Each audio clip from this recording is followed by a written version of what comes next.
السلام علیکم مومنین، شیعہ نالج چینل پر ہم آپ کا استقبال کرتے ہیں۔ اس ویڈیو میں آپ آیت اللہ سستانی صاحب کے فتووں کے مطابق پانی کے کچھ مسائل کے بارے میں جانیں گے، تو آئیے جانتے ہیں۔ بسم اللہ الرحمن الرحیم۔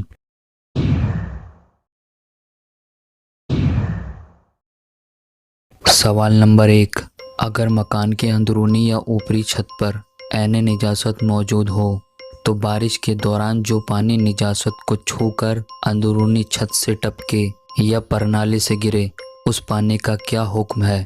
اے، وہ پانی پاک ہے، بی، وہ پانی نجس ہے، سی، اس کا جواب تفصیلی ہے، یا پھر ڈی، سوال سمجھ نہیں آیا۔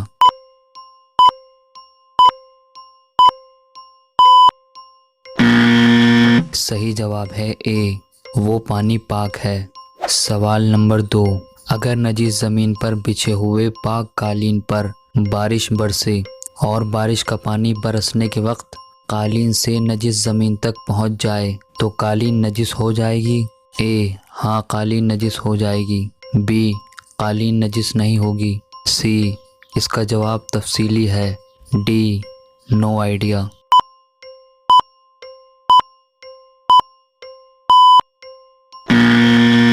صحیح جواب ہے بی، قالین نجس نہیں ہوگی اور بارش کا پانی نجس زمین کو بھی پاک کر دے گا۔ سوال نمبر 3، کیا شربت سے ہاتھ پاک ہو سکتا ہے؟ اے، ہو سکتا ہے، بی، نہیں ہو سکتا، سی، ہو سکتا ہے مگر مکروہ ہے، ڈی، اس کا جواب تفصیلی ہے۔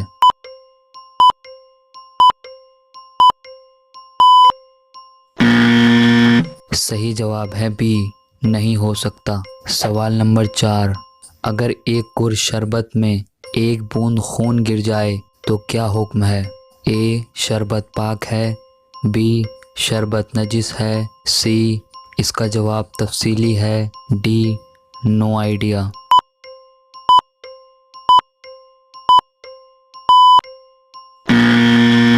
صحیح جواب ہے بی، شربت نجس ہے۔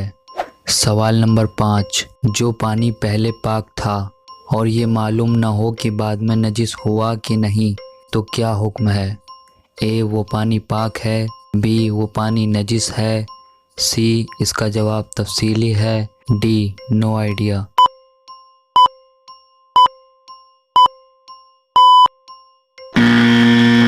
صحیح جواب ہے اے، وہ پانی پاک ہے۔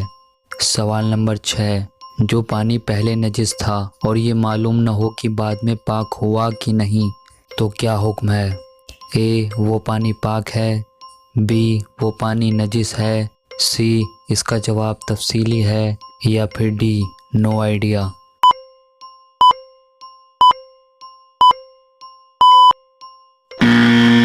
صحیح جواب ہے بی، وہ پانی نجس ہے۔ اگر آپ ہمارے کیوز میں حصہ لینا چاہتے ہیں تو ڈسکرپشن میں گروپ کا لنک موجود ہے، آپ وہاں سے جوائن ہو سکتے ہیں۔ اگر اس ویڈیو سے آپ کے علم میں اضافہ ہوا ہے تو ویڈیو کو لائک کریں اور اسی طرح کی معلومات حاصل کرنے کے لیے چینل کو سبسکرائب کریں۔